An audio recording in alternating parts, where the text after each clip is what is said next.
Happiness is often understood as a feeling, a warm sensation in the body, a lightness in the chest, a brief moment when nothing feels wrong. At the simplest level, happiness appears as comfort. The body is safe. The mind is not alarmed. There is no immediate threat, no urgent problem to solve. In these moments, happiness does not ask questions. It does not explain itself. It simply exists. A soft chair, a quiet room, a familiar place. Happiness, at this level, feels physical before it feels emotional. We notice it when the body relaxes, when the breath slows down, when the muscles release their tension without being told to. This kind of happiness is close to rest. It feels like relief, like something heavy has been set down, even if only for a moment.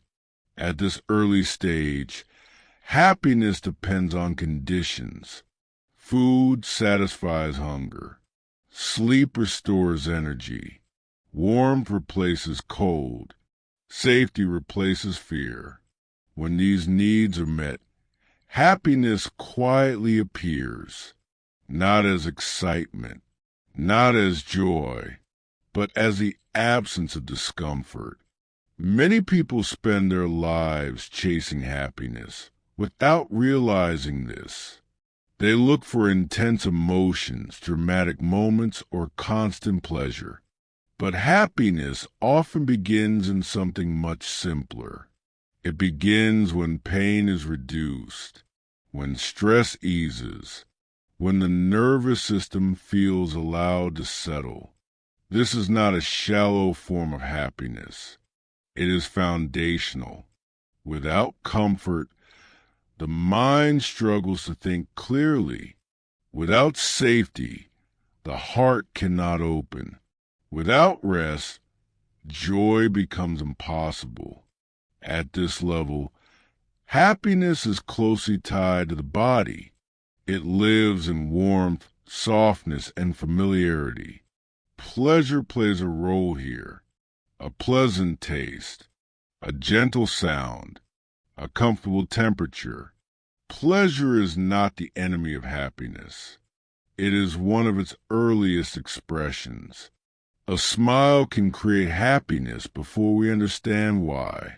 Laughter can arrive before meaning does. The body knows happiness before the mind explains it. This is why simple things matter. Why a cup of tea can feel meaningful. Why a quiet evening can feel complete. At this stage, happiness is not philosophical. It is immediate. It is sensory. It is uncomplicated. And yet, even here, something subtle begins to appear. Happiness does not stay. It fades as conditions change. Comfort becomes neutral. Pleasure loses its intensity. What once felt good becomes normal. The body adapts. The mind adjusts. This does not mean happiness disappears. It means the mind begins to ask for more. The moment we notice happiness, we also notice its absence. We remember how it felt. We want it again. This is where desire quietly enters. At first, desire seems harmless. If this made me happy once, perhaps more of it will do the same. If comfort feels good, then more comfort must feel better. But happiness at this level was never meant to be permanent. It was a signal, not a destination. The body relaxes. The mind rests. Then life continues. When happiness is mistaken for something to hold on to, tension returns. The mind begins to chase what was once freely given. This creates a subtle shift. Happiness becomes something to pursue rather than something to notice. Still, at levels 1 to 5, happiness remains close to the surface of life. It is not hidden in complex ideas. It is not buried in deep insight. It lives in ordinary moments, in safety, in comfort, in pleasure that does not demand explanation. At this stage, happiness teaches a quiet lesson. Before happiness becomes a question of meaning, before it becomes a problem to solve, it is simply the experience of being okay. Nothing dramatic is happening. Nothing special is required. Nothing needs to be improved. For a brief moment, life feels sufficient. This is the first understanding of happiness, not as achievement, not as success, but as a gentle realization that right now there is no urgent lack. The body rests, the mind slows, the moment feels complete enough, and in that completeness, happiness quietly breathes. As happiness continues to appear and disappear, the mind begins to notice a pattern. When discomfort fades, happiness arrives.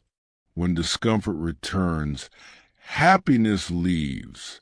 From this observation, a simple conclusion forms.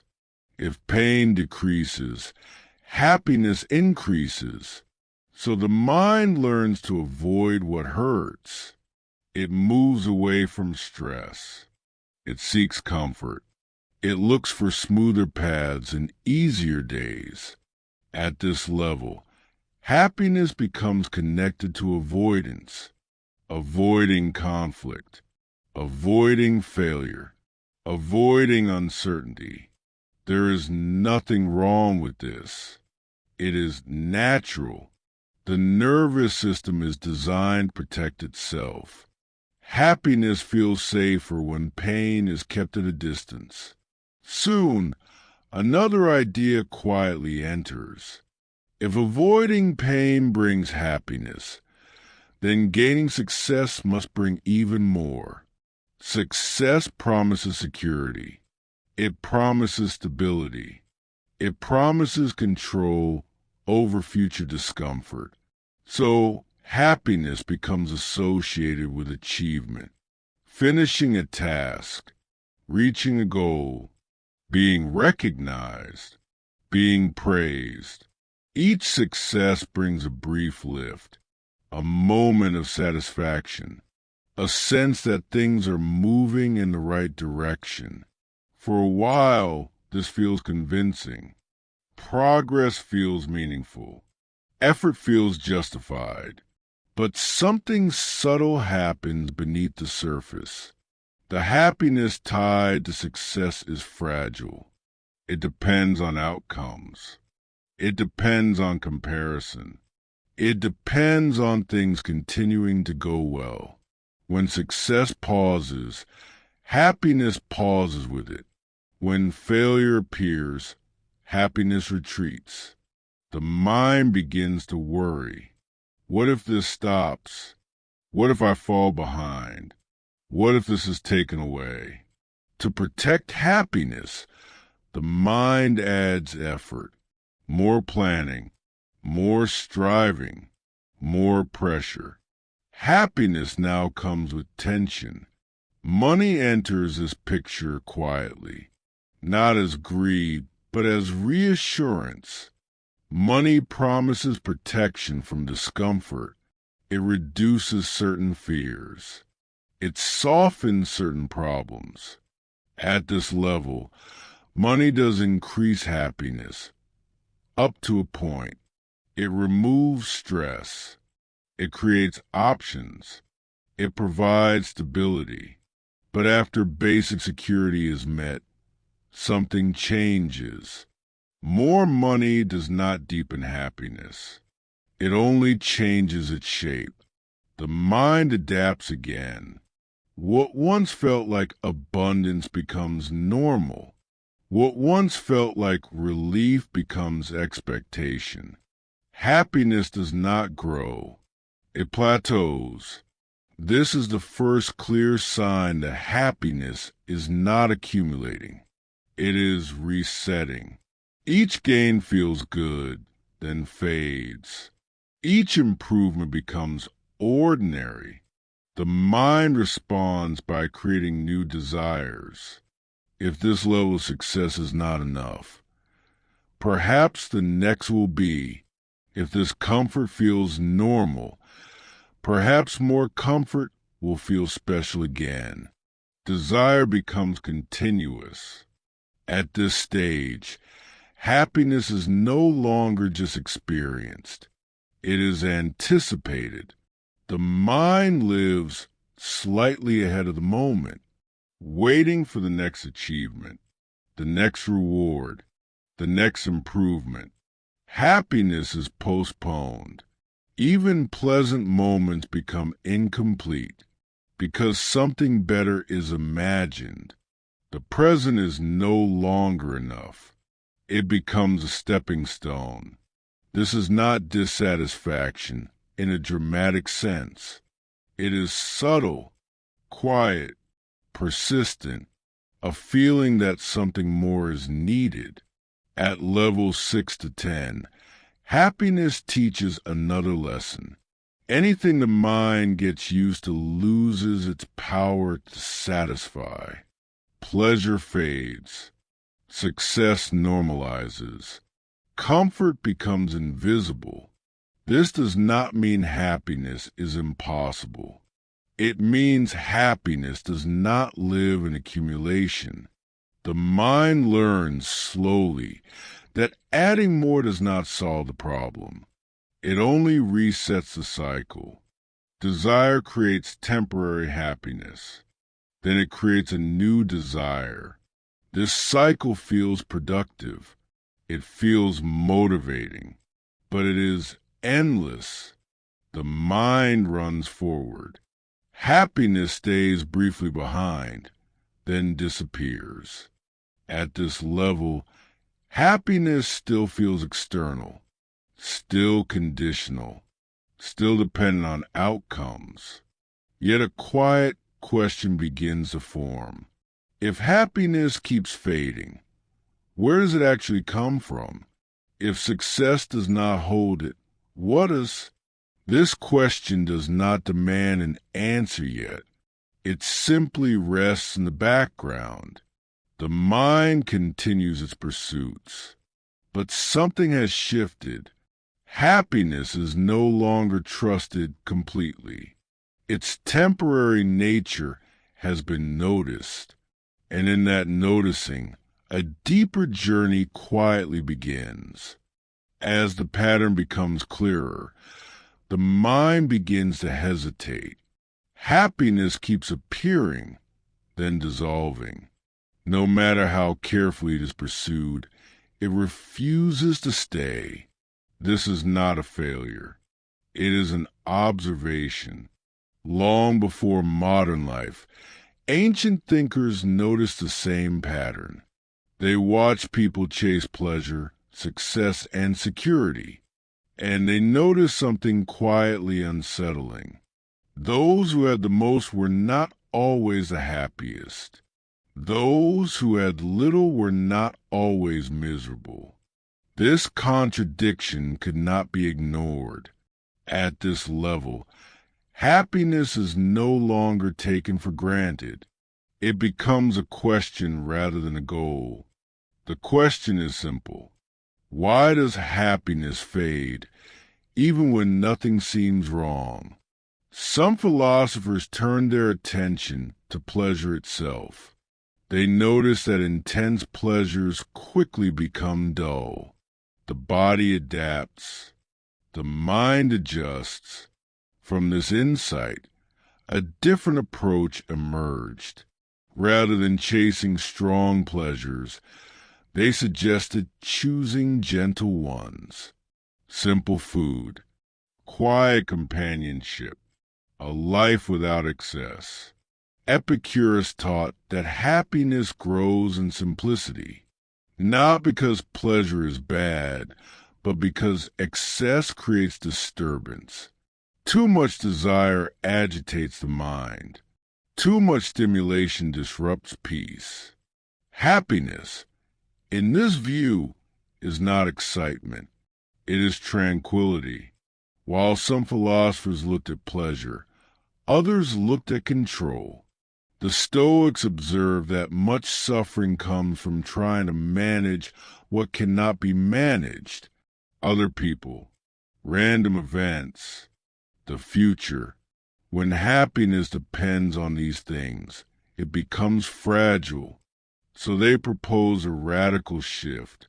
Focus only on what is within your control, your actions, your judgments, your responses. Everything else is allowed to be as it is. This idea changes the structure of happiness. It no longer rises and falls with external events. It becomes internal. A calm response becomes more valuable than a fortunate outcome. Happiness, at this level, feels steadier, less dramatic, less dependent. Another insight follows naturally. If happiness comes from control, then expectations matter. When expectations are high, reality often disappoints. When expectations are gentle, reality feels sufficient. Reducing expectations does not mean giving up on life. It means allowing life to be what already is. With fewer demands, the mind relaxes. With less resistance, peace becomes possible. At levels 11 to 15, happiness begins to feel quieter, less visible, less exciting, and yet more reliable. It does not arrive as a rush. It settles as a background tone. There is still pleasure. There is still enjoyment, but they are no longer acquired. Happiness no longer needs constant reinforcement. This stage introduces an important shift. Happiness moves from acquisition to orientation. It is no longer about adding something. It is about adjusting how life is met. This shift can feel uncomfortable at first. The mind is used to striving. It is used to chasing improvement. Stillness can feel unfamiliar. Peace may be mistaken for boredom. Calm may feel empty. But beneath this discomfort, something stabilizes. Happiness becomes less reactive, less vulnerable to loss. The mind starts to rest more often, not because life is perfect, but because resistance has softened. This is not the end of desire, but desire loses its urgency.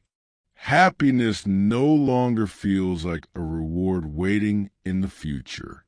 It begins to feel like a state that can exist now at this level. Happiness is not guaranteed, but it is no longer rare.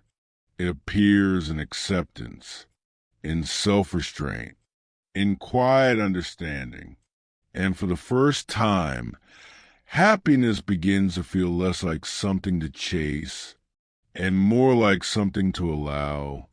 As happiness becomes quieter and more internal, another influence reveals itself. It has always been present, but only now does it become visible. Comparison. The mind rarely experiences life in isolation. It measures. It evaluates. It places itself beside others, often without being asked.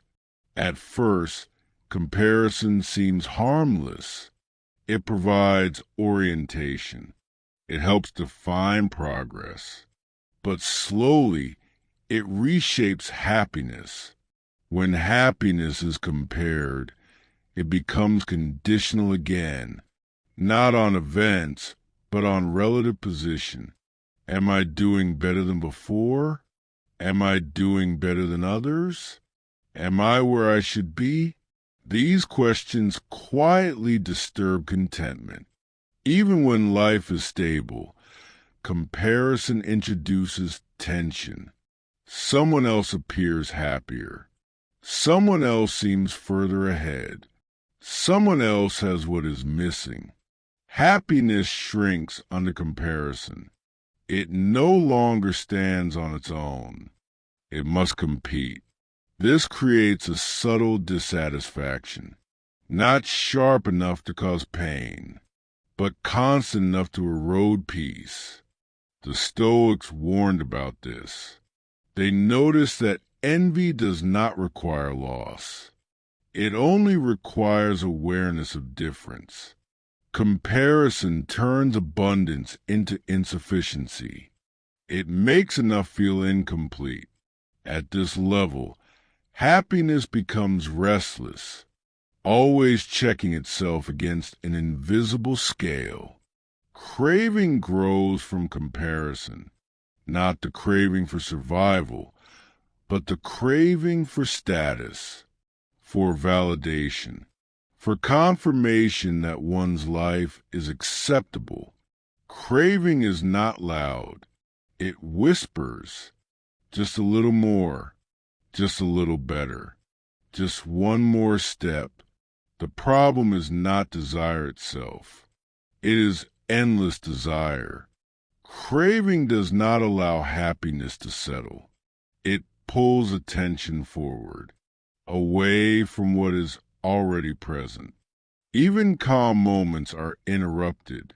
The mind wanders to what could be improved, what is missing, what should come next. At this stage, happiness feels fragile again, not because of loss, but because of anticipation. The future becomes a constant reference point. The present becomes a temporary waiting room. Something important is misunderstood here. Peace is mistaken for boredom. Stillness feels unproductive. Quiet seems empty. The mind, accustomed to stimulation, resists calm. It searches for movement. Yet true happiness, as philosophers observed, is not stimulating. It is stabilizing. It does not excite the nervous system. It soothes it. When happiness is calm, it can feel unfamiliar, almost suspicious. The mind asks, "Is this all?" This question reveals a deep habit, the habit of equating happiness with intensity. But intensity burns quickly. Calm endures. Contentment lasts longer than pleasure. It does not announce itself. It does not demand attention. It feels ordinary. This ordinariness is often overlooked. The mind wants peaks, not plateaus, high points, not balance. Yet balance is where happiness rests. At level 16 to 20, happiness teaches a quiet lesson. What we seek may already be present, but unnoticed. Comparison blinds us to sufficiency. Craving distracts us from peace. Happiness is not lost. It is ignored. When comparison fades, happiness expands, not by becoming stronger, but by becoming clearer. There is less to prove, less to chase, less to measure. Life feels softer. Contentment does not thrill. It steadies. At this level, happiness begins to feel like acceptance, not resignation, not giving up, but a willingness to let life be as it is, without constant adjustment. This does not remove ambition. It removes desperation. The heart feels lighter. The mind feels less crowded. Happiness no longer competes. It simply remains. And in that remaining, something deeper becomes possible. As comparison loosens its grip, something unexpected happens. Happiness does not increase dramatically. Instead, resistance decreases. Life begins to feel less like a problem to solve.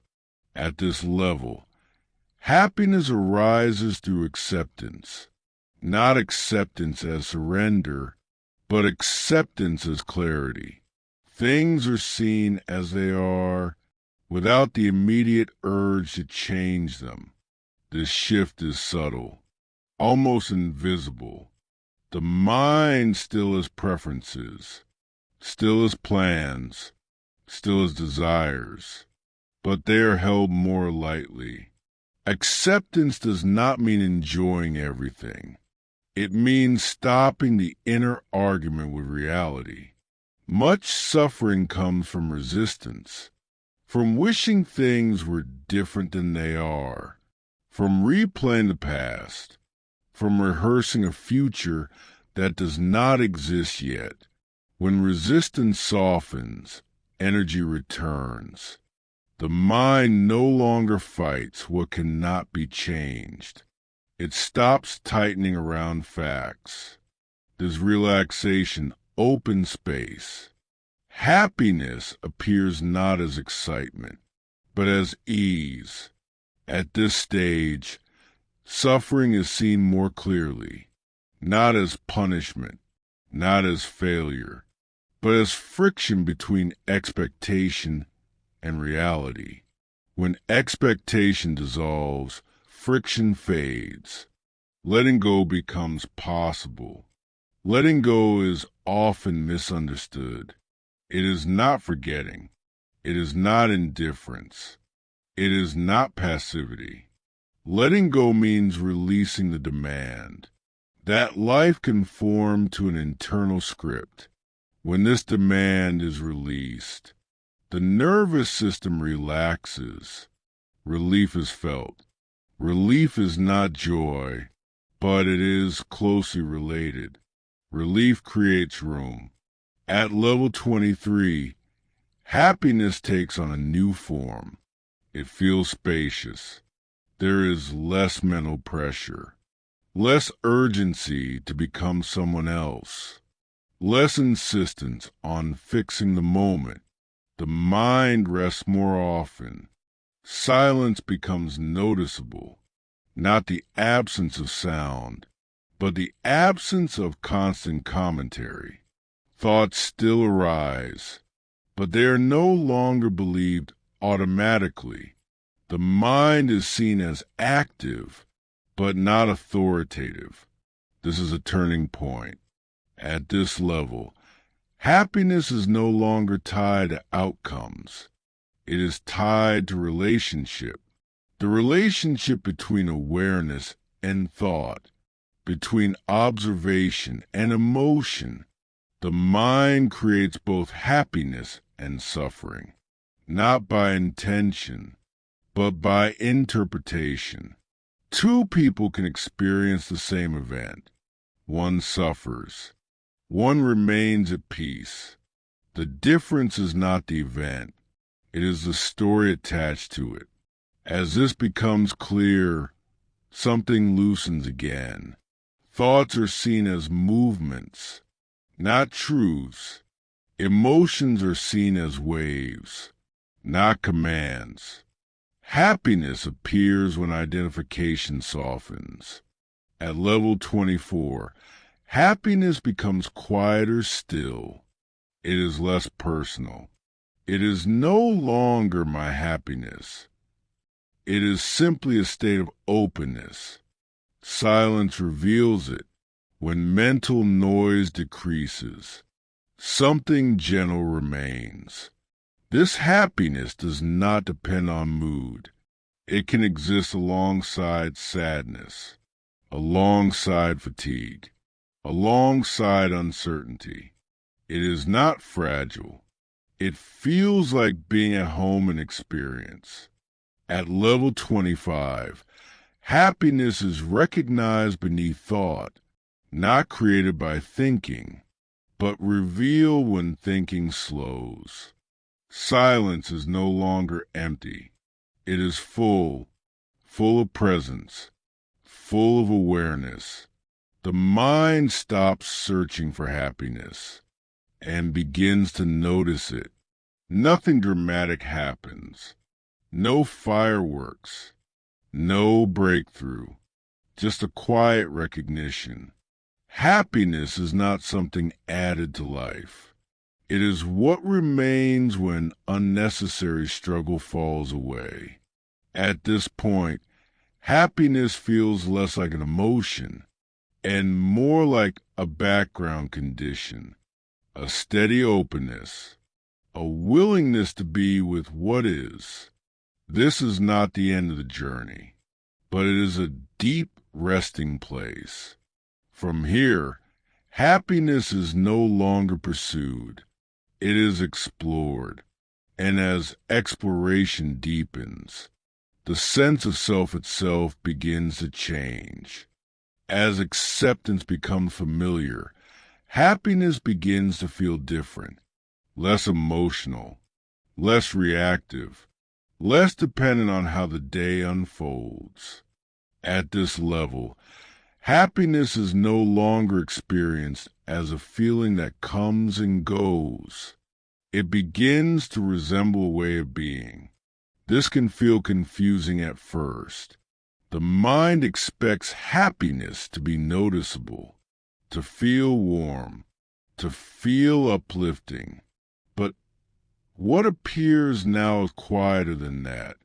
Happiness becomes a way of relating to life rather than a state produced by it. Instead of asking, "Do I feel happy right now?" the question subtly shifts to, "How am I meeting this moment?" This shift changes everything. Happiness no longer requires positivity. It does not demand good moods or pleasant thoughts. It allows sadness. It allows fatigue. It allows uncertainty. And somehow it remains at this level. Happiness is not disturbed by emotional weather. Emotions move through awareness like clouds through the sky. They pass. They change. They do not define the space they move within. Happiness begins to feel like that space. This is why happiness here does not feel exciting. It feels stable. The mind may still search for improvement. Old habits do not disappear overnight. Self-improvement, once useful, begins to reveal a hidden tension. The desire to constantly improve can quietly imply that something is wrong, that the present self is insufficient. At level 26 and beyond, this implication softens.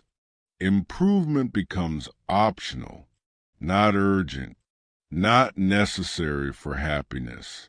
This does not lead to stagnation. It leads to ease. Actions still happen. Growth still occurs.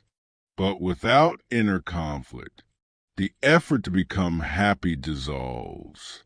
What remains is a gentler motivation.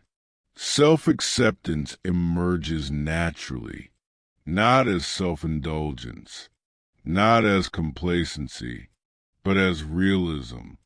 The self is seen clearly, without exaggeration or rejection. This clarity brings calm. At level 27, happiness reveals an important paradox. The harder happiness is pursued, the further it seems.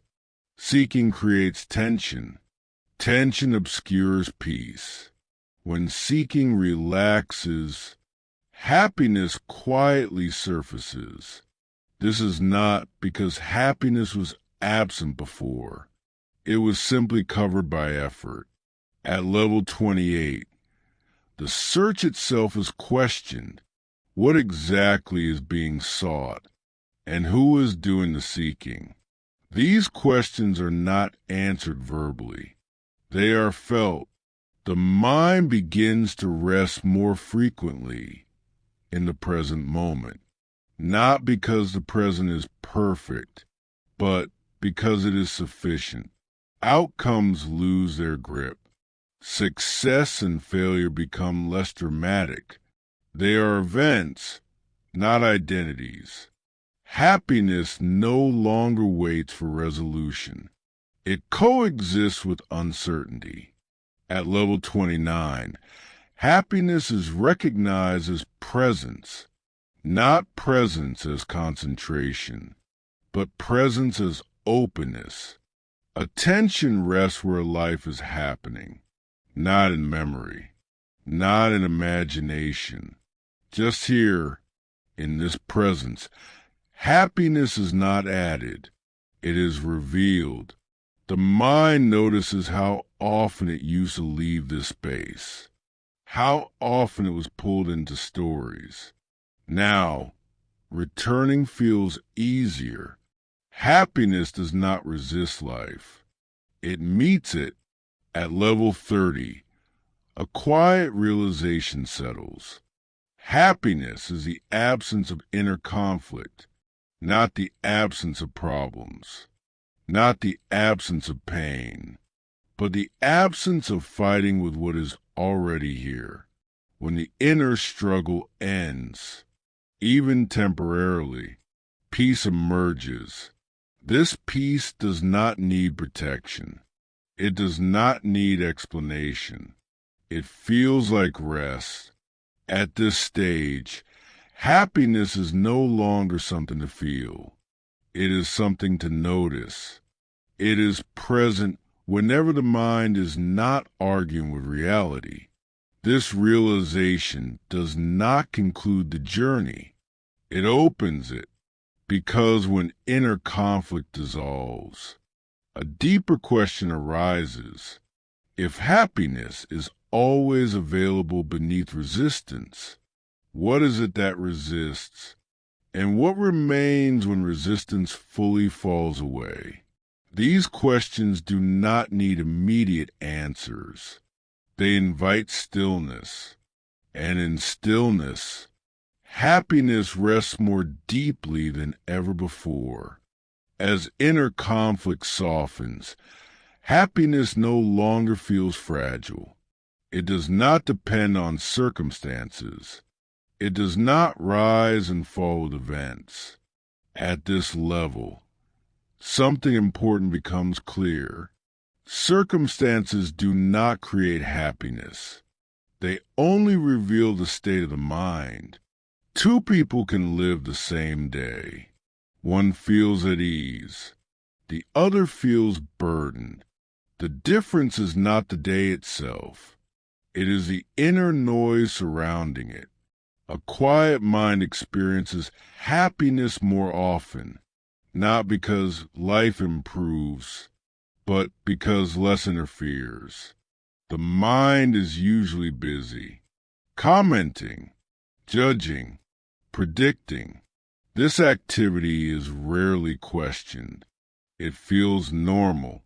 But when the mind slows, even briefly, happiness becomes noticeable, not as excitement, not as pleasure, as ease. Most suffering comes not from life, but from mental noise layered on top of it. Thoughts replay conversations. They imagine outcomes. They compare versions of the self. This constant movement creates tension.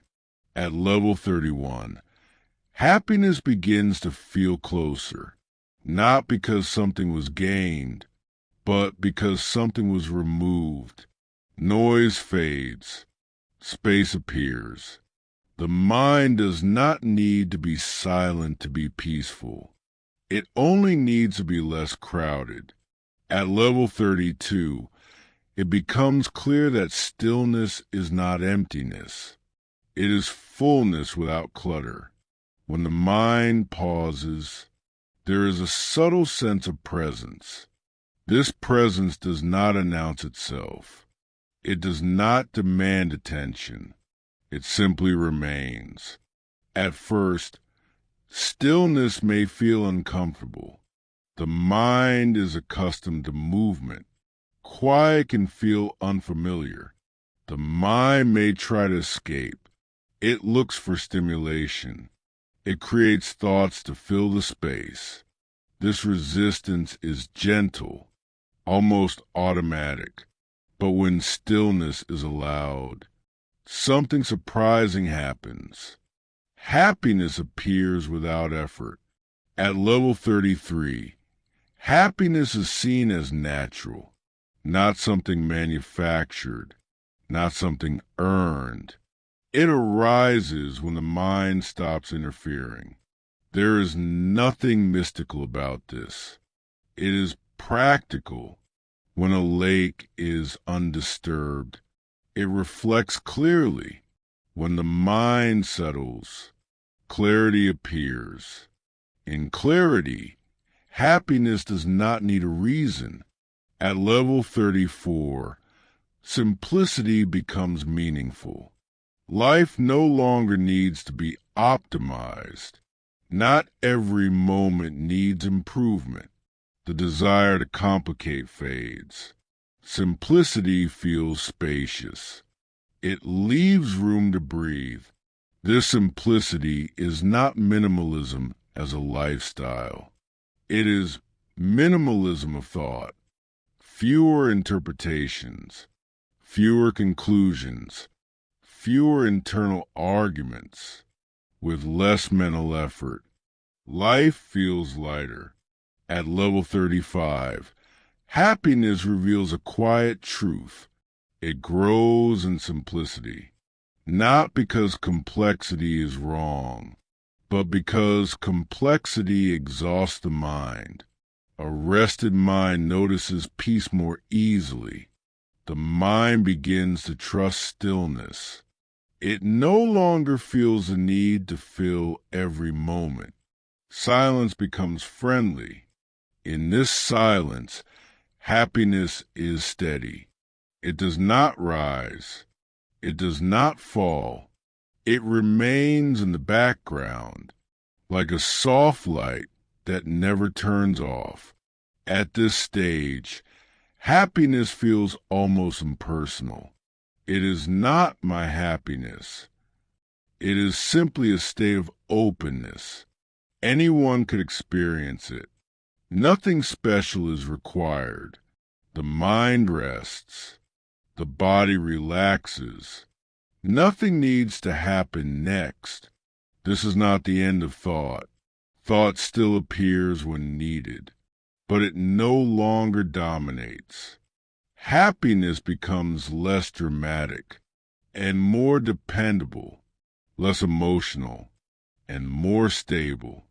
As simplicity deepens, the mind begins to recognize something subtle. The more it does nothing, the more at ease it feels. This realization is quiet. It does not excite. It soothes. And in that soothing, happiness becomes effortless. As the mind grows quieter, wanting begins to soften. Not because desires force away, but because it no longer feels urgent. At this level, a simple realization appears. Wanting less feels like having more. The mind has spent so much time reaching forward that it rarely notices what is already here. When desire relaxes, attention returns. There is food on the table. There is air in the lungs. There is a body resting. Nothing extraordinary is happening. and yet something feels complete. This is not excitement. It is sufficiency. At level 36, happiness begins to resemble wealth, not wealth of possessions, but wealth of contentment. When little is wanted, little is missing. The mind starts to notice how many desires were habitual, inherited, unquestioned. Not every want came from a real need. Many came from restlessness. As restlessness fades, desire thins. At level 37, peace begins to feel unfamiliar. The mind is so used to movement that stillness feels strange. Without constant wanting, there is empty space. The mind does not know what to do with this space. It may label it boredom, but boredom is simply an unused attention. When attention has nowhere to go, it turns inward. At first, this can feel uncomfortable. The mind searches for stimulation. It looks for problems to solve. But when this search relaxes, peace reveals itself. Peace is quiet. It does not entertain. It does not demand engagement. And yet, it is deeply satisfying. At level 38, the mind begins to trust stillness. It learns that nothing bad happens. When nothing is happening, silence does not collapse the self. Stillness does not erase meaning. In fact, meaning feels less strained. There is no rush, no pressure to move forward. Life unfolds at its own pace. At this level, happiness is not added. It is noticed. It appears when the mind stops insisting that something else should be happening. At level 39, stillness reveals something subtle. When nothing is wanted, nothing is lacking. This does not mean life is perfect. It means the demand for perfection has faded. Happiness no longer depends on improvement. It rests in allowance. Allowance for imperfection. Allowance for uncertainty. Allowance for simplicity. The mind stops scanning for threats. The body relaxes more deeply. This relaxation feels safe. At level 40, happiness becomes recognizable as a sense that nothing is missing, not because everything is present, but because absence no longer disturbs. The mind no longer frames life as a problem waiting to be solved. Life feels sufficient as it is. This sufficiency is quiet. It does not need affirmation. It is not proud. It is not defensive. It simply remains. At this stage, happiness does not announce itself. It does not feel special. It feels ordinary, and that ordinariness is its strength. The mind realizes it has been overlooking happiness by searching for something extraordinary. Now, nothing extraordinary is required. The breath comes and goes. The body rests. Thoughts pass like distant sounds. Happiness sits beneath it all, steady and unobtrusive. This happiness does not resist change. It does not fear loss, because it is not built from possession. It is built from non-demand. At levels 36 to 40, happiness teaches a quiet truth. When wanting decreases, peace increases, not because life gives more, but because the mind asks for less. This does not mean desire disappears forever. Desire still arises when needed, but it no longer dominates. Happiness no longer waits on fulfillment. It lives in the space before wanting begins. The space feels open, uncluttered, at ease. Nothing needs to be added here. Nothing needs to be taken away. The mind rests in enoughness, and in this resting, happiness feels complete. As contentment settles, attention begins to change. It no longer rushes ahead. It no longer lingers behind. Time starts to feel different. At level 41, it becomes clear that pressure weakens happiness. Not pressure from the world, but pressure created by time, deadlines, schedules, expectations about when things should happen. The mind divides life into before and after. Before success, after resolution. Happiness is placed on the other side of time. When this happens, the present moment feels incomplete. It becomes a waiting room. Even pleasant moments are rushed through because something else is expected to arrive. This creates subtle tension. The body may be at rest, but the mind is leaning forward. At level 42, attention begins to return.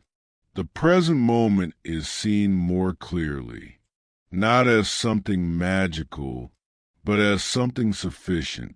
Right now, the breath is moving. Right now, the body is supported. Right now, nothing urgent is required. The mind notices how often it left the simplicity before, how often it abandoned the present for a thought about later. Happiness appears when attention remains. It does not need the future to be secure. It does not need the past be resolved. It only needs presence. At level 43, a quiet pattern is revealed. Happiness disappears. When attention leaves now, not because something bad happens, but because awareness disconnects. The mind travels forward. It imagines improvement. It anticipates completion. Or it travels backward. It replays mistakes. It reconsiders choices. In both directions, happiness thins. The present moment remains. But attention is elsewhere. At this level, happiness is understood as fragile only to distraction. Nothing needs to change externally for happiness to fade. Only attention needs to move. At level 44, the future is seen more clearly, not as a place, but as a thought. The future has no substance. It exists only as imagination. Plans still matter. Preparation still happens. But the emotional weight placed on the future begins to dissolve. Happiness is no longer postponed. The mind notices something unexpected, even when the future is uncertain. The present is often manageable. Even when answers are missing, this moment is still here. At level 45, thought itself comes into focus. Thought is useful. It organizes. It plans. But it also disturbs happiness. When it dominates attention, thought comments on experience. It evaluates. It labels. When thought becomes loud, presence fades. Happiness is not destroyed by thought. It is covered by it. When thought quiets, even slightly, happiness reappears. This does not require stopping thinking. It requires noticing thinking. The mind learns to step back. Thoughts are seen as movements, not instructions. They pass. They change. Attention rests beneath them. At levels 41 to 45, happiness reveals a gentle dependency. It depends on presence. Not presence as effort, but presence as allowance. Allowing this moment to be enough. Time loosens its grip. Urgency softens. Life is no longer something to rush through. On the way to happiness. Happiness is found along the way, in moments that were previously overlooked. Nothing dramatic happens. The clock keeps moving. The day continues. But internally, something slows. The breath deepens. The body settles. Happiness feels closer because attention is closer. This stage does not eliminate planning. It eliminates psychological waiting.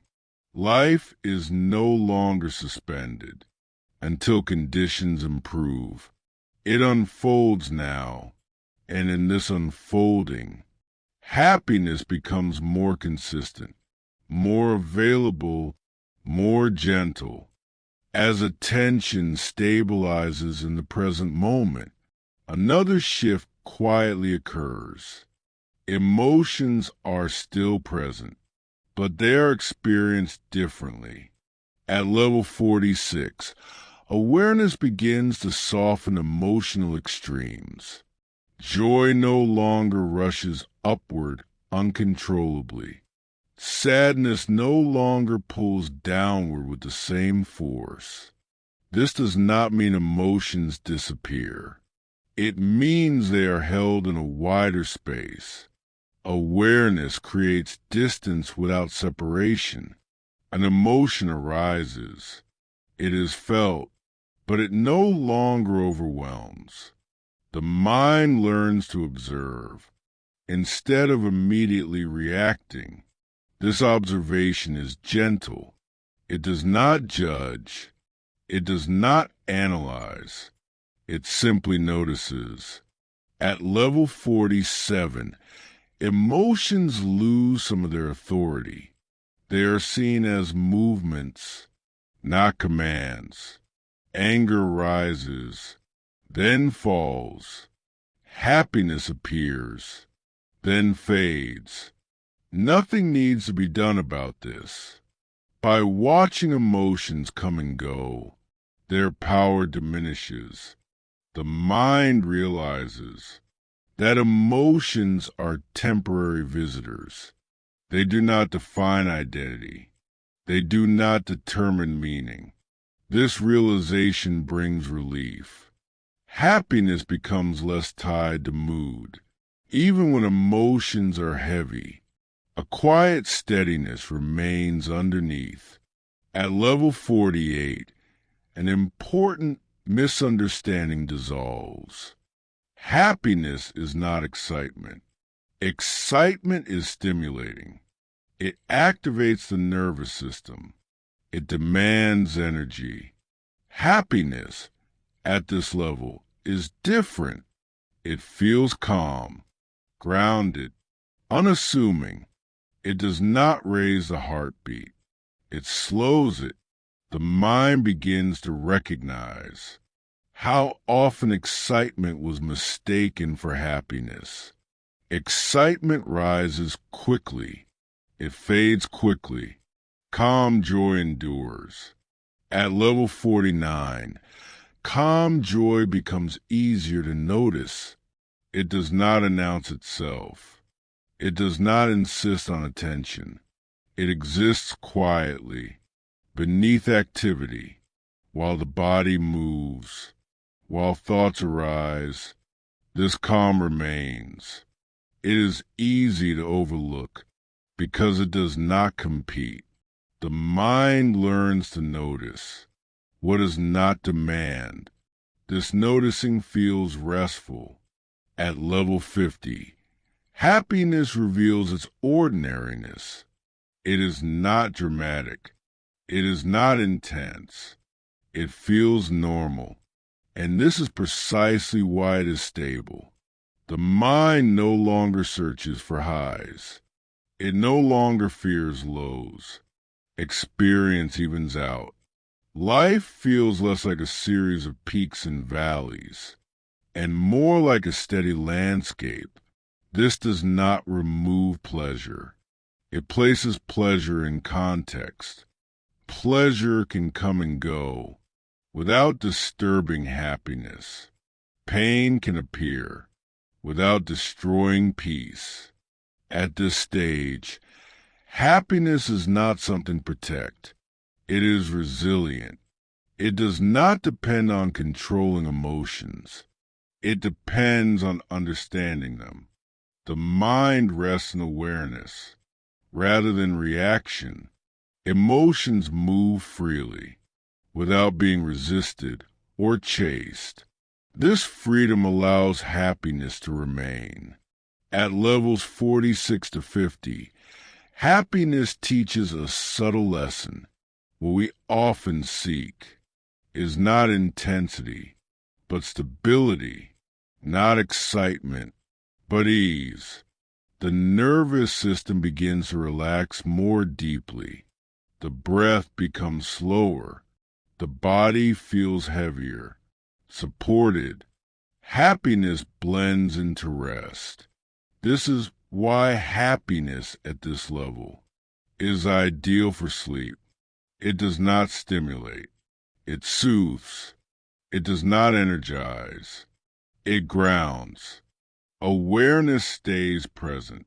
As the mind quiets, thoughts slow, emotions soften. Happiness does not need to be named. It does not need to be held. It is felt as a gentle okayness. Nothing is wrong. Nothing is missing. The moment does not need to improve.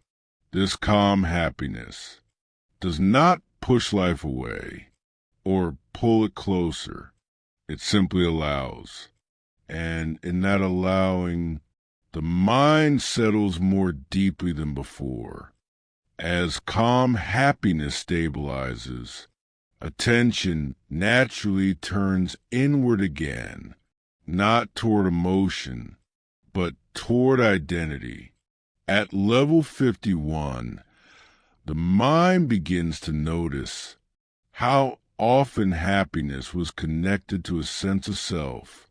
My success, my failure, my progress, my happiness. This sense of me once felt necessary. It organized life. It created continuity. But now, it quietly reveals its weight. The ego searches for happiness through identity.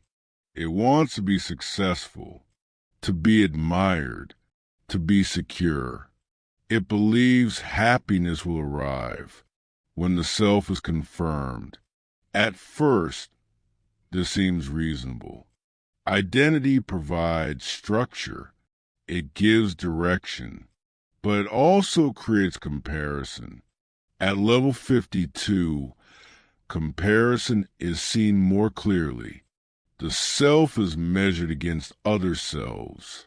Better, worse, ahead, behind. Happiness becomes conditional again, not on events, but on relative position. Even calm joy becomes vulnerable. Someone else appears more fulfilled. Someone else seems more at peace. The ego tightens. Happiness contracts. This comparison does not need conflict. It only needs awareness of difference. The mind realizes how much quiet dissatisfaction was created this way. At level 53, dissatisfaction is recognized as a byproduct of identity. When the self is defined, it must be evaluated. When it is evaluated, it can be found lacking. No identity is ever complete. No role is ever final. So the ego continues to seek validation. Happiness, tied to identity, becomes fragile. At level 54, something begins to loosen. The mind notices that identity is made of thought, names, stories, memories, labels. All of them change, yet awareness remains. This creates a subtle shift. What if happiness does not belong to the self at all? What if happiness is present before identity claims it? This question does not demand an answer. It simply creates space. At level 55, releasing identity brings relief, not the loss of personality, not the erasure of history, but the softening of identification. The thought, "this is me," loses its grip. Experience continues. Life continues, but the center dissolves. Relief appears, not excitement, not pleasure. Relief. This relief opens a doorway. Without the constant maintenance of identity, energy returns. The mind relaxes. Happiness feels lighter, less personal. It is no longer my happiness. It is simply happiness. Available, impersonal, unclaimed. At this level, happiness no longer competes. It no longer defends itself. There is nothing to prove, nothing to uphold. The sense of self becomes functional, not central. Use when needed, release when not. This flexibility brings ease. Happiness is no longer threatened by criticism or praise. It does not rise with approval or fall with rejection. It rests beneath identity. At levels 51 to 55, happiness teaches a quiet truth. Much suffering came from trying to be someone. When that effort softens, peace emerges naturally. This peace is not dramatic. It is deeply restful. The body feels less tense. The mind feels less guarded. There is no need to explain oneself. To the moment, life is allowed to unfold without a constant narrator. Happiness does not belong to a story. It belongs to awareness, and awareness is always here. This realization does not remove identity. It removes attachment. Identity becomes a tool, not a prison. Happiness no longer asks, "Who am I?" It rests in simply being. As identity loosens, another habit comes into view. Effort. At level 56, the mind begins to notice how often happiness was postponed until something improved. When I become better, when I fix this, when I reach that point, self-improvement once felt necessary. It promised growth. It promised progress. But beneath this promise, there was often a quiet tension, the assumption that something was missing. At this level, happiness reveals a gentle truth. It does not require improvement. This does not mean improvement is wrong. It means improvement is not a condition. Life can grow without inner conflict. At level 57, the darker side of striving becomes visible.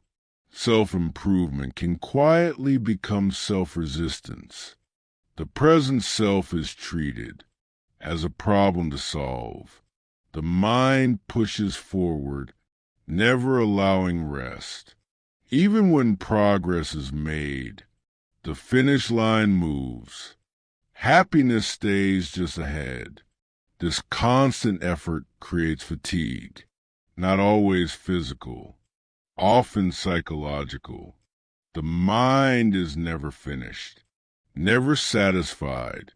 At level 58, self-acceptance begins to replace effort, not as resignation, not as giving up, but as realism. The self is seen clearly, strengths and limits, clarity and confusion. Nothing needs to be denied. Nothing needs to be exaggerated. This honest seeing relaxes the mind. Acceptance feels like exhaling. After holding the breath for a long time, at level 59, acceptance reveals its deeper gift. It feels like rest, not rest as sleep, but rest as non-resistance. The inner pushing stops. Thoughts still arise. Plans still form. But there is no urgency to become someone else. The body responds immediately. Muscles soften. Breathing deepens. Happiness settles naturally. In this rest, at level 60, a clear realization forms. Rest is closer to happiness than effort. Striving moves the mind into the future. Rest brings it home. This does not mean action disappears. Actions continue, but without inner pressure, without the belief that happiness depends on outcome. At this stage, happiness is deeply stable. It does not rush forward. It does not collapse backward. It remains present. While life moves, effort becomes optional, used when useful, released when not. This flexibility brings freedom. The mind no longer forces itself to be constantly productive. Being is allowed. Happiness does not need momentum. It does not need progress. It needs permission to rest. At levels 56 to 60, happiness teaches a profound lesson. Struggle was never required. The effort to be happy was the very thing obscuring it. When effort softens, happiness surfaces. Quietly, naturally, without announcement. The mind rests more often now, not because life is perfect, but because resistance has ended. This rest is deeply nourishing. Thoughts slow, attention widens. Happiness blends into stillness. There is nothing to achieve here, nothing to improve, just this moment, being enough. And in this enoughness, sleep comes easily.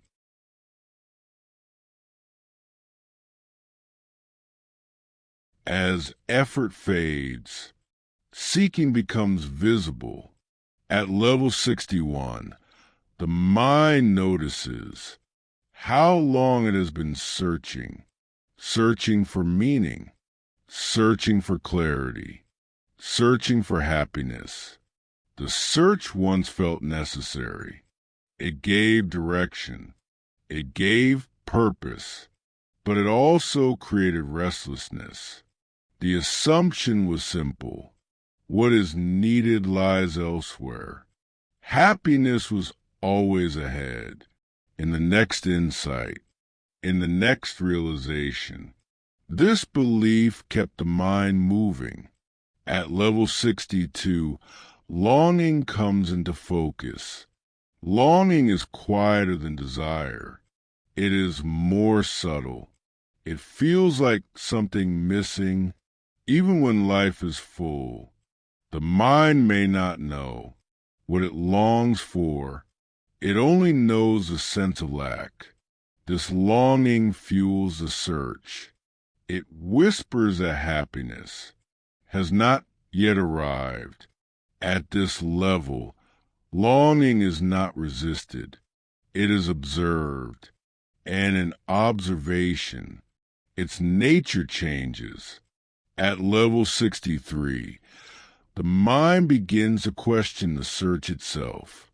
What if nothing is missing? What if the sense of lack is created by the act of seeking? The search assumes absence, but presence is already here. This realization does not stop the search immediately. It weakens it. The urgency dissolves. The mind slows. At level 64, something profound happens. The search relaxes, not because answers are found, but because the question dissolves. The mind notices that awareness itself was never searching. Only thought was. When thought quiets, there is no sense of lack, no direction needed, no destination imagined. Happiness is no longer pursued. It is recognized. At level 65, the end of seeking feels like arrival, but not arrival somewhere new. Arrival here. The present moment feels complete, not perfect, not extraordinary. Complete. Nothing is required to be added. This completeness feels deeply restful. The body senses it first. A heaviness, a warmth, a sense of being held. The mind follows. Thoughts grow softer. Pauses lengthen. Happiness no longer has edges. It is not something felt intensely. It is something rested in. At levels 61 to 65, happiness reveals its final hiding place. It was hidden behind the search. The movement of seeking created the illusion of absence. When seeking ends, happiness is revealed as the natural state of rest. This does not eliminate curiosity. It eliminates desperation. Questions can still arise. Exploration can still happen, but without the belief that happiness depends on answers. The mind is free to wonder without needing resolution. This freedom feels like peace. The nervous system settles deeply. The breath becomes slow and steady. There is nothing to look for now, nothing to fix, nothing to become, just awareness, resting in itself. Sleep draws closer, because the mind is no longer searching. It no longer scans the future for completion. Completion is already here. As the search fades, silence becomes noticeable. Not silence as the absence of sound, but silence as the absence of pressure. At level 66, the mind notices gaps, small pauses between thoughts, moments without commentary.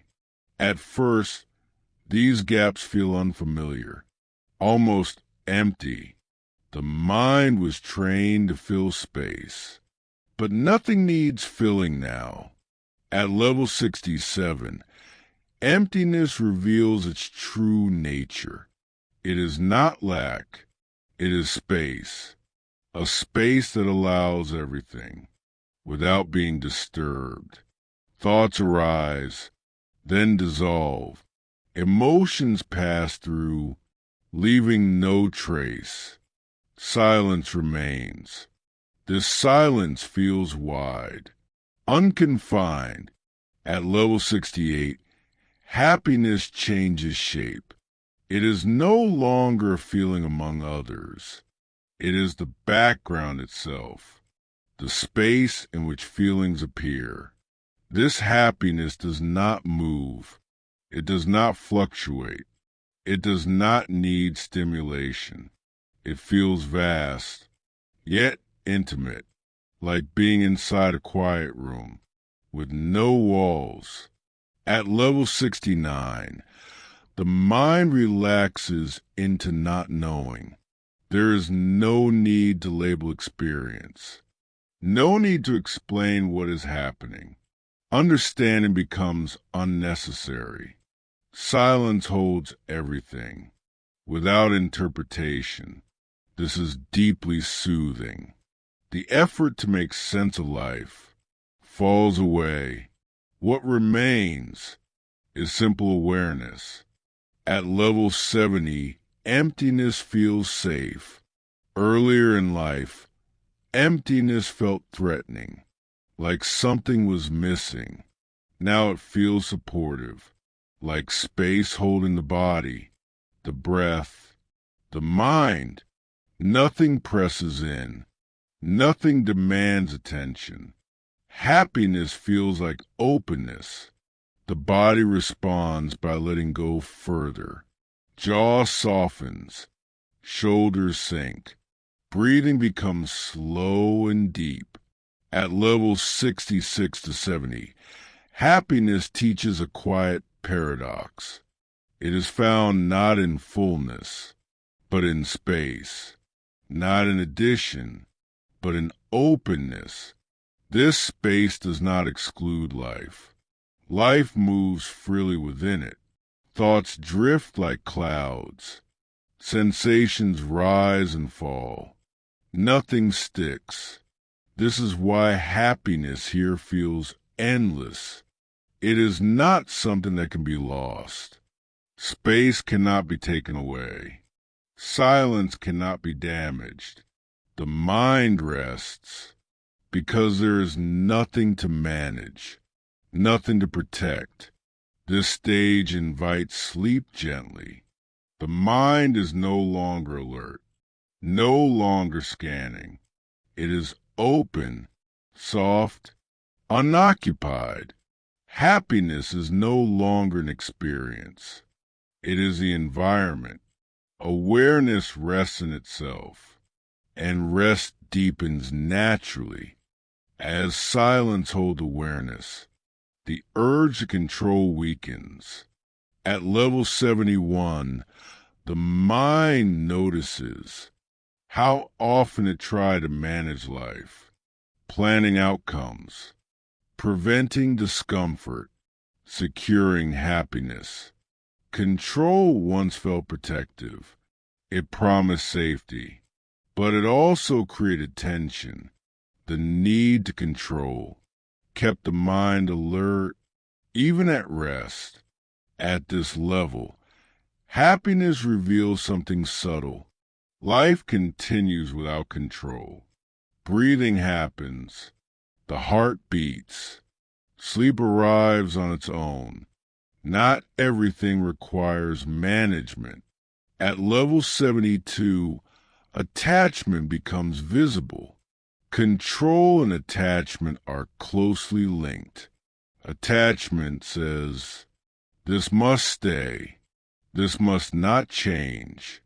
But everything changes. When attachment meets change, tension arises. Happiness, once again, becomes fragile. At this stage, attachment is not forced away. It is softened, seen clearly, without judgment. At level 73, letting go feels natural, not as loss, but as release.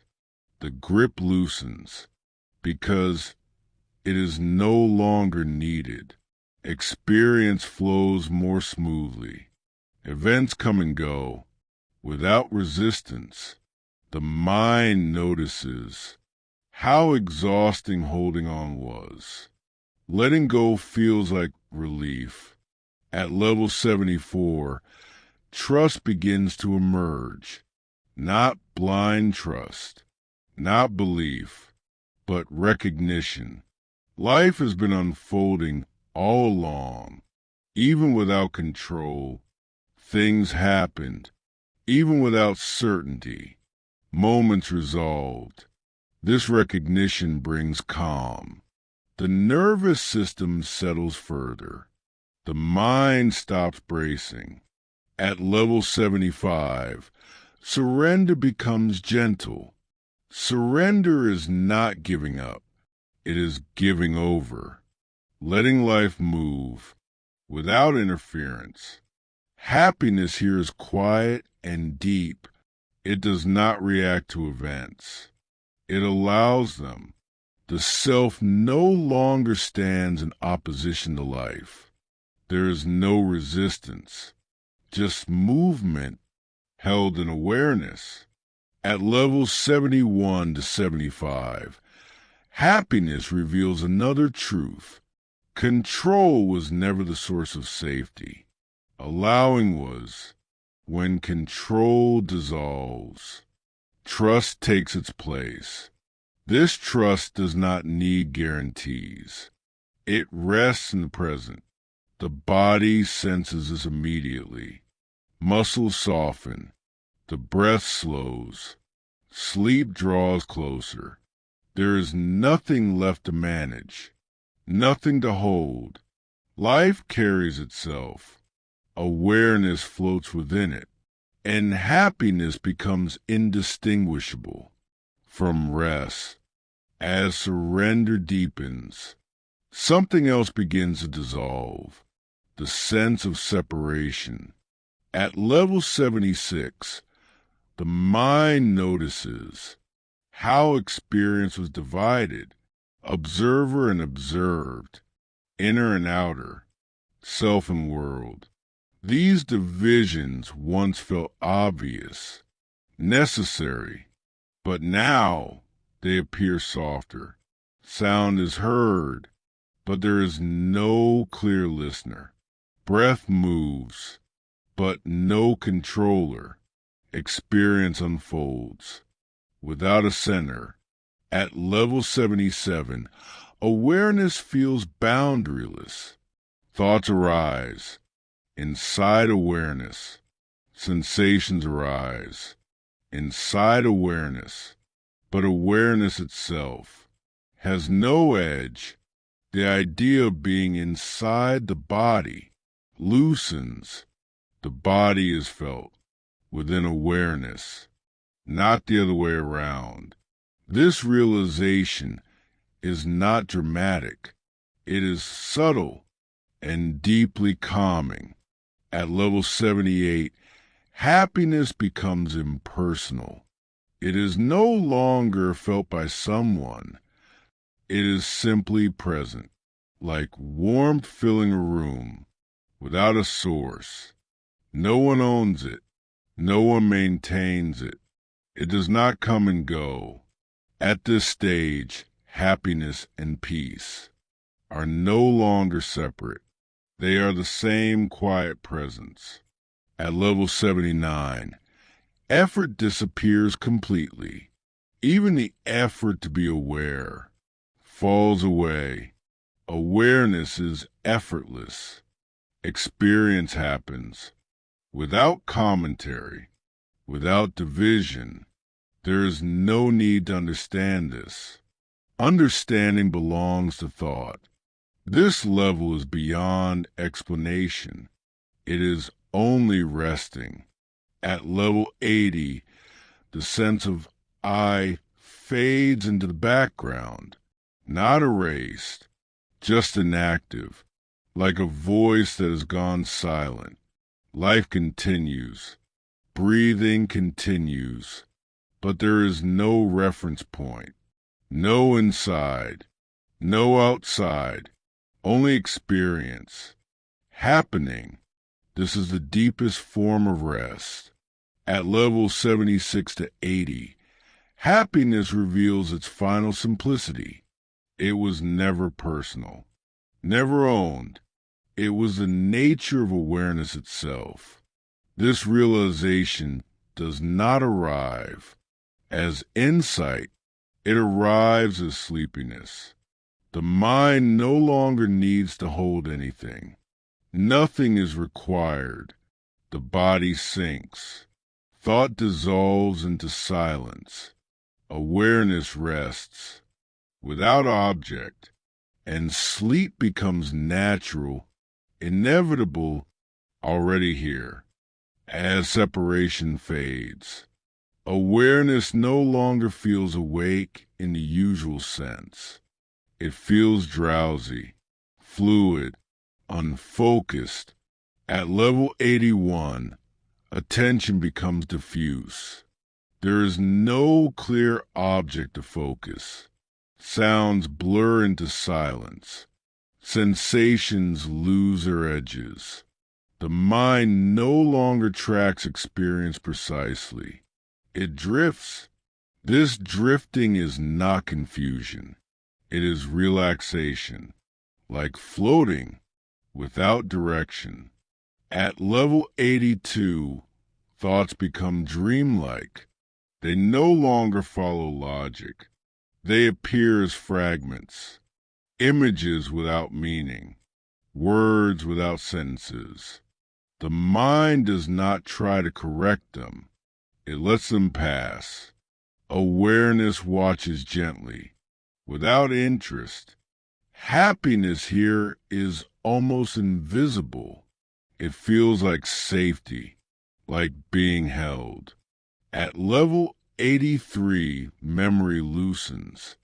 The past feels distant. The future feels irrelevant. Time loses structure. Moments stretch or disappear. The body feels heavier, as if sinking downward. Breathing becomes slow, automatic. The sense of being awake fades. At level 84, awareness begins to fold inward, not as effort, as gravity, like a leaf settling onto water. There is no observer watching this happen, only the happening itself. Language feels unnecessary now. Even these words begin to feel distant. The mind no longer tries to understand. Understanding belongs to waking. At level 85, consciousness thins. Awareness is still present, but faint, like a dim light, behind closed eyes. Thoughts no longer complete themselves. Sensations fade before being noticed. There is no need to stay present. Nothing will be missed. At levels 81 to 85, happiness becomes indistinguishable from comfort, not emotional comfort, existential comfort, the sense that nothing is required, no vigilance, no attention. Life continues without awareness needing to follow it. This is a doorway to sleep. The mind releases responsibility. The body releases tension. Awareness releases itself.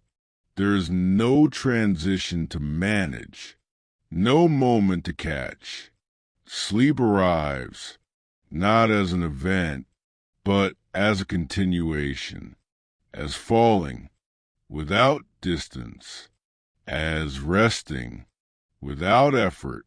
Words fade, silence deepens, and whatever remains does not need a name.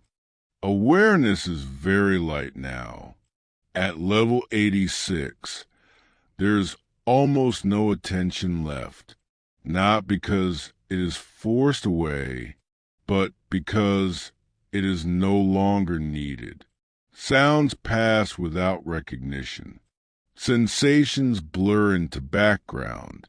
The body feels distant, heavy, warm, The mind does not hold experience anymore.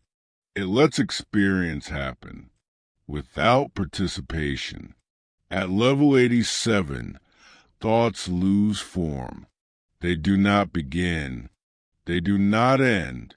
They flicker and vanish. There is no effort to follow them. Awareness no longer tracks. What is happening?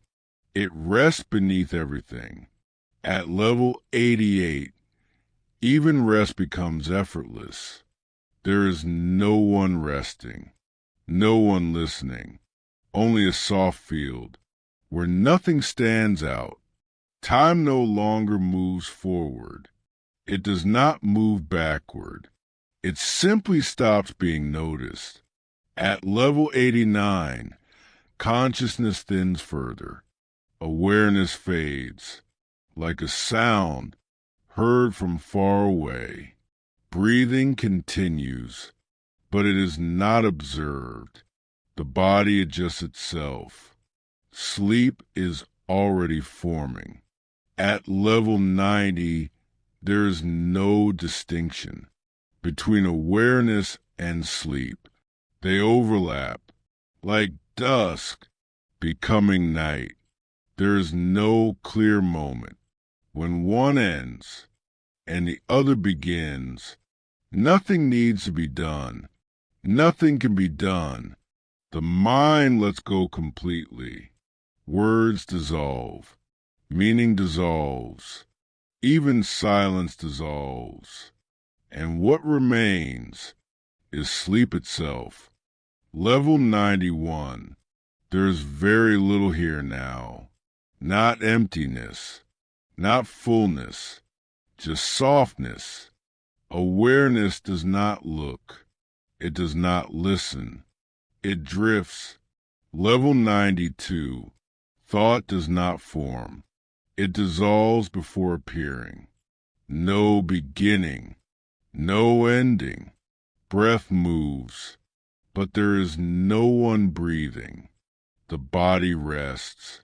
On its own, level 93. Time is no longer sensed. Moments do not follow each other. They blur.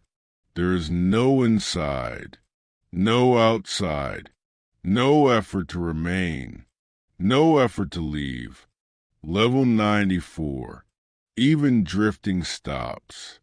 There is no direction, no awareness of awareness, only a quiet fading, like light behind closed eyes, going dim.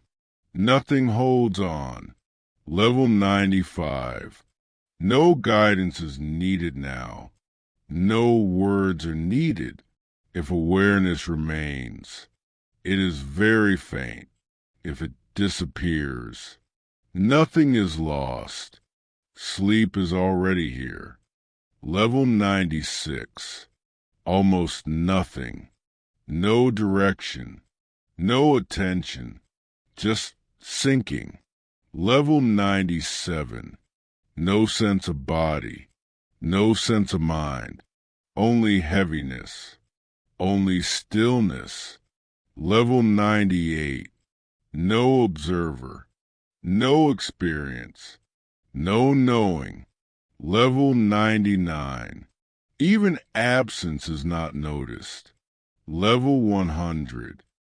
By the time this journey reaches its end, nothing dramatic has happened. There was no final answer, no perfect insight, no ultimate definition of happiness. And yet, something essential has quietly changed. At the beginning, happiness appeared simple, a pleasant feeling, a moment of comfort, a small reward. Then it became complex, something to pursue, something to protect, something to improve. Along the way, it was tied to success, to relationships, to meaning, to identity. Each stage offered a version of happiness. That felt convincing at the time, and each version eventually revealed its limits. What this journey shows is not that happiness is an illusion, but that our ideas about it are. Happiness was never something to accumulate, never something to secure permanently, never something to solve. Every time happiness was treated as an object, it became unstable. Every time it was postponed, it faded. Every time it was claimed by the self, it grew fragile. As the levels deepened, happiness began to lose its shape. It stopped behaving like a feeling and started behaving like a condition of openness, of rest, of non-resistance. The further the mind relaxed, the less happiness needed to announce itself. It no longer came as excitement. It came as ease, not joy that rises, but calm that stays, not pleasure that peaks, but quiet that holds. At the deepest levels, even the word happiness became unnecessary. What remained did not need a name. There was simply no conflict with the present moment, no argument with what is. This is perhaps the most important realization of all. Happiness was never added to experience. It appeared when resistance was removed, when the mind stopped insisting that something else should be happening, when identity loosened its grip, when effort softened, when seeking ended. Happiness was not found at the end of the path. It was revealed when the path stopped being walked. This does not mean life becomes passive. It does not mean challenges disappear. It does not mean pain no longer arises. What changes is the relationship. Pain can exist without becoming suffering. Change can happen without fear. Uncertainty can remain without tension. This is not because the mind becomes stronger, but because it becomes softer. Softness is not weakness here. It is flexibility. A flexible mind does not break. When life moves throughout these levels, something else quietly disappeared.